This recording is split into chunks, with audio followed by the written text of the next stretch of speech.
বেলজিয়ামে কুমড়ো দিয়ে শুধু খাবারই নয়, আস্ত নৌকাও তৈরি হয়।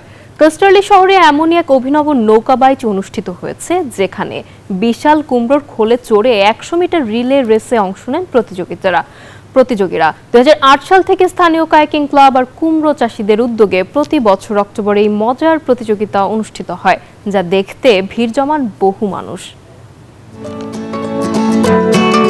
কেবল কল্পনা নয়, বেলজিয়ামের কাস্টারলি শহরে এটাই সত্যি। দৈত্যাকার সব কুমড়োর ভেতরটা খালি করে বানানো হয়েছে নৌকা, আর সেই নৌকা ভাসিয়েই পুকুরের পানিতে শুরু হয় অন্যরকম এক প্রতিযোগিতা, যা দেখতে অদ্ভুত হলেও বেশ মজার।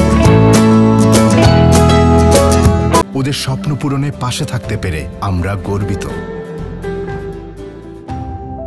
স্থানীয় কায়াকিং ক্লাব ও কুমড়ো চাষিদের এই আয়োজন দেখতে ভিড় জমান অনেকেই। তাদেরই একজন দর্শনার্থী নাথালি ভ্যান নিসলেন, যিনি কুমড়োর আকার আর তৈরি প্রক্রিয়া দেখে মুগ্ধ। কুমড়োগুলো সত্যি অনেক বড়।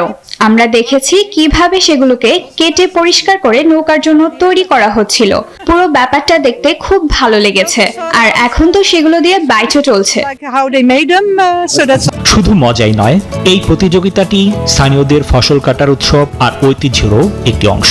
কুমড়োর এমন অভিনব ব্যবহার একদিকে যেমন নির্মল আনন্দ দেয়, তেমনি পানির খেলায় উৎসাহিতও করে সবাইকে। নিবির আমিন, নিউজ 24।